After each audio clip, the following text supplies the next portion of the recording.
Welcome to the channel. In today's video, we will read the updates of story about a man who caught his wife cheated with his friend, so he exposed everything by printing their secret messages. In case you haven't seen part 1, I recommend you to watch it in our channel to understand the story. Let us begin. Update 2. Hey everyone, I'm sorry I've been missing in action for a while and didn't respond to comments and messages, but I think I've caught up now for the update. So since the update, I've been enjoying my pity party, drinking, and more drinking. I'd say this is my first semi-sober moment since I found out about everything, and I can't really put into words how I feel. I guess numb is an accurate word. In the last update, I told you all I notified everyone, and the only one that didn't respond was Mia's sister, who I was very close to. Well, that night I wrote the update. I had continued my drinking binge after I posted and passed out on my back patio with a bottle and a few beer cans surrounding me. My first thought was, oh Christ, Mia came back and thinks that breakfast was going to make up for what she's done. I worked myself up to a rage and threw myself out of the chair, ready for a screaming match. But to my surprise, it was Mia's sister Emma. I stood there for a moment trying to calm myself back down, but when Emma saw I was awake, she sprinted to me and wrapped her arms around me. She didn't say anything to me. She just took my hand and led me to the table and put a plate in front of me. As I ate, she told me how sorry she was, and that when her sister showed up to her house and just said that we were having problems and it would be fine in a few days, then told me that when I texted her that we were divorcing, she asked Mia if it would be fine. Mia just broke down and told Emma everything. I scoffed and said, "There's no way she told you everything," and proceeded to tell her all that happened. Emma told me that Mia had said it was a one-time thing and that I was blowing it out of proportion. I told Emma that I have no intention of getting back together with Mia, and if that is why she's here, she's wasting her time. If she's in contact with Mia, Emma needs to tell her to find a lawyer. She laughed and said she wasn't here for her sister, she was here for me. She told me that of course she'd be there for my sister, but that her and I are friends and she wouldn't abandon me, especially when I didn't do anything wrong. I stood up and went to her side of the table and just hugged her. I was so worried that all this BS that's going on would ruin her and my friendship, and hearing her say that made me feel so much better. Emma stayed with me for 2 days, guest bedroom, and left this morning as I was preparing to leave for my cabin. I had it before the marriage. Mia can't touch it. I was gathering my hunting and fishing equipment. She asked if she could join me, but I told her, as much as I would like that, she should probably go check in on her sister. She agreed, hugged me, and left. I am truly grateful to Emma for being there for me, and before any of you say she's into me, she's not. She's also 20, and that's way too young for me. It's just a really great friendship. I almost forgot to say I went to the doctors, got tested, and the results should be in on Monday. I've reached out to Jack's fiancée a few times just to check on her. We only texted back and forth, but she told me she's kicked him out of her house and had her father and brother pack up all his things and drop it off at his house. She told me her dad and brother wanted to beat him, but she asked them not to, and that she just wants to put all this behind her and move on. She thanked me for checking on her and tells me her close friends are there for her when she needs them. I sent her the link to my Reddit page so she can see all the support you all give to me and to her. On Friday, the moment I got off work, I raced home. My plan was to go back to my cabin for the weekend. When I arrived, Emma was in my driveway. She wanted to grab her sister's things and had a list of what my wife expected. I skimmed through it, and all but one thing was already in a box or sitting in my garage waiting to be picked up. I told her I'm not transporting or touching anything that's in here. I'm not going to be responsible if Mia wants to claim I destroyed her stuff.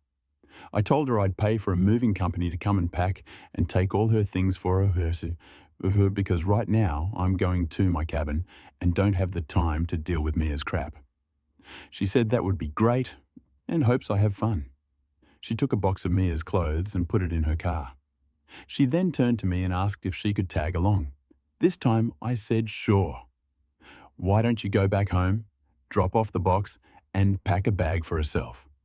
By the time I went to the store and packed up the truck, she was pulling up. I locked up my house and took off to the cabin with Emma. The weekend went really well. The last time I was up there, I realized what a gem that place is. It has a beautiful view and is completely secluded, so I don't have to deal with any people. It's a place you can truly breathe in and relax. On Monday, I called a moving company and by today, Tuesday, 3 guys in a big truck pulled up and started loading. I had every box open and recorded as they closed the box and picked it up. I took pictures of all the furniture and recorded as the movers loaded it. I thanked them all for tolerating me and tipped them each an extra $50. I then sent all the recordings and pictures to my lawyer and carried on with my day. The house seems empty, but also clean, without all her things here. When I started this process, my lawyer told me not to get rid of anything that could be considered shared, so I put most of the furniture in a storage unit. I've been sleeping in the guest room since she left, so up until I started writing this post, I've been buying all new furniture. I'll most likely be keeping the majority of it in the garage now that I have the space. I won't be keeping the house even if I win it in the divorce. It holds too many now bad memories. Thanks for reading. Update 6. It's been a while since I've posted. I coach high school baseball, so between getting this divorce done, dealing with my soon-to-be ex, and coaching these kids, I don't have much free time at the moment. Quite a bit has happened, so this might be a long post, so please bear with me. A few days after the movers took her things to Mia, my lawyer received some paperwork saying I damaged her things and demanding I pay her $1,500 or she would be taking me to court over it. My lawyer sent hers all the videos and pictures asking exactly where the damages were that he claimed I made. He told me all this does is tell the judge how unhinged she is. And it might be a headache now, but when it's time for court, this will all be perfect evidence. I don't think her lawyer was ready for how meticulous I am and that I will photograph and document everything. When I found out about my wife's affair, I was, for some reason, pulled to this page and read all of the horror stories about the things these people's former spouses did to them, and I absolutely refuse to be another one of those stories. I've prepared myself for almost every outcome and accusation she could make. I wouldn't put anything past her at this point. Mia had called me once every other day, but I never picked up. If she leaves a voicemail, I don't bother listening to it. I just send it to my lawyer. Every time I send my lawyer something, he always tells me, "You are a lawyer's wet dream. You listen to everything I say. You gathered a mountain of evidence on your own. I have yet to have a client that has done so well." He wasn't exaggerating when he said he says that every time, but it also puts a smile on my face every time. Getting that reassurance from him that I'm doing everything the right thing just makes me feel a little bit better about this whole situation. About 2, maybe 3 weeks ago, my lawyer told me that we have enough evidence to bury her outside of court. And if it fails, it would look good on us for trying. So we set a date a week ago to meet in a neutral lawyer's office.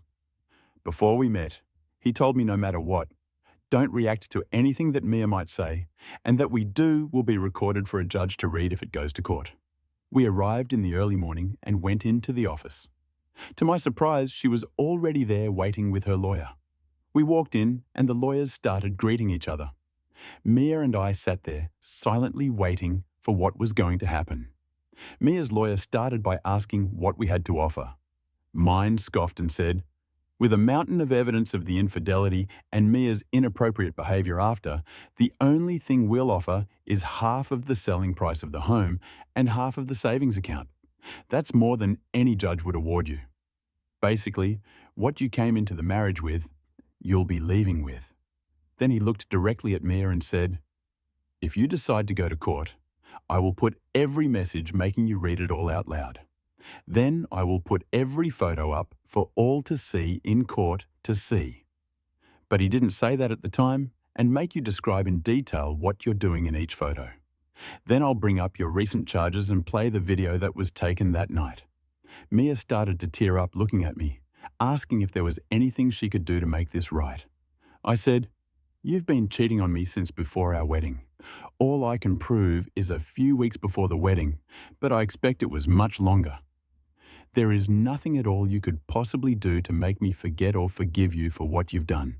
Sign the papers. It's more than you deserve, and I want to be done with this whole sham you created." She cried obnoxiously for 15 minutes, having to excuse herself to the restroom.